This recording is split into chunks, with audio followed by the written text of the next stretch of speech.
Well, for more on the Oscars and their significance these days, I'm joined live from New York by Zoller Seitz, TV critic and editor-at-large for New York Magazine, RogerEbert.com, and Vulture.com. Welcome to the show. Thanks for having me. So as we saw, a night of quite a few firsts for the Oscars, from the lack of a host to some of these surprising winners. But what were the standout moments for you?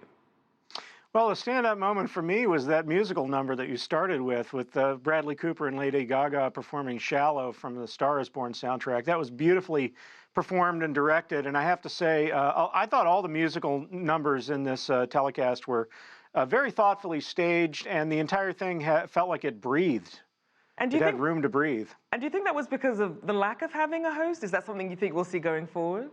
Oh, without a doubt. I mean, you know, in the greater scheme of things, having a host doesn't take up that much screen time, but every little bit helps. And I think, you know, it's funny. There was so much behind-the-scenes drama this year about the telecast with the Academy and ABC trying to revamp it, trying to look for ways to shorten it. They were going to, for a while, they were going to give off four sets of awards off camera and refer to them later. And then there was this whole idea that they were going to create a new category for Best Popular Film, which was, I guess, their way of guaranteeing that Black Panther got Best Picture somehow. And none of these things worked out. There were protests from film buffs and people within the various disciplines. But I find it ironic that the thing that actually did improve the telecast greatly was something that nobody really intended to happen, which was no host. And that was because they had hired Kevin Hart. And of course, he left or got pushed out because of the revelation of past homophobic comments that he had made. And they didn't have anybody in place. There were rumors that Whoopi Goldberg, who has a show on ABC, might step in, but that didn't happen. And they did fine without a host. And in fact, everything to me felt more relaxed. There wasn't that awkwardness where they're trying to be funny and the jokes aren't landing. And, right. You know.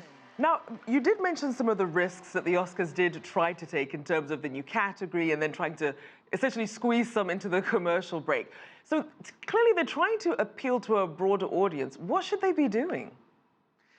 Well, you know, what have they been doing is almost a rhetorical question when you're talking about the Oscars. Nobody could figure out what they thought they were doing. I mean, part of the impetus for this is that ratings for the Oscar telecast have been declining year over year for a very long time. My argument with this has always been that ratings for everything have been declining year over year. The only thing that doesn't consistently decline is American football, and even that sometimes declines from year over year.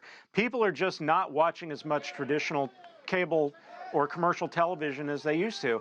And I've never thought that the way to solve that problem with the Oscars, to reverse audience erosion, was to start cutting categories and adding categories and finding just the right host. And you know, I think that it's really just, there's nothing wrong with this telecast, and it just needs to be true to itself. And I thought that it was last night, for the most part, which doesn't necessarily mean that I was happy with everybody who won.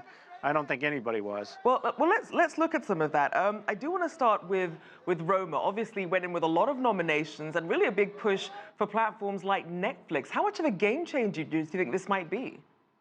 Well, it's tremendous. And, you know, Netflix, of course, was the big winner this year. And last couple of years, Amazon made a splash. And people in a more theatrical sort of mindset who think that movies should be exhibited in theaters and then gradually end up on home video, they don't like the fact that Netflix and Amazon are coming in and throwing all this money around. But the fact of the matter is, a lot of these movies wouldn't even get made. They certainly wouldn't be as well funded, and they wouldn't be ultimately seen by as many people if they weren't funded by and exhibited by Netflix and Amazon. That's just the way it is. And I think it's great, and I think it's unfortunate that the old way of doing things is passing, but on the other hand, it's got to be replaced by something.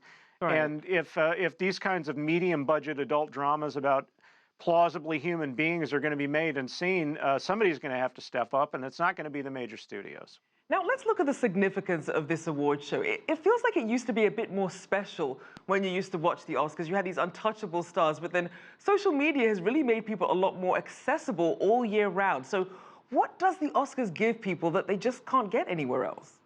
That's a good question. I mean, well, for one thing, it's live. And the one area of television that I think has retained its magic is the live event. And we're seeing it in a different way with all this explosion of interest in live theater, live musical productions, which are happening on American networks. And of course, live sporting events are always going to have a place on TV because that's something you can't fast forward. You can't, you know, you're not going to want to skip the ads. You want to watch it in real time along with everybody else. And there's also, people bet on these things. Like there's also a gambling aspect. And that's another reason why I think there was some pushback against not announcing every single category live on the telecast, because when you fill out an Oscar ballot, whether it's for your office or if you're actually laying down serious money, you want to hear the result of every category as it's called out. That's part of the excitement, even if it's not a so-called major category. And I think just, you know, play to the nerds. That's my feeling. They're the heart and soul of this audience, is the people who care who wins Best Animated Short. I love that. Play to the nerds. We'll have to leave it there. Matt Zoller Seitz, their editor-at-large and TV critic for New York Magazine, RogerEbert.com and Vulture.com.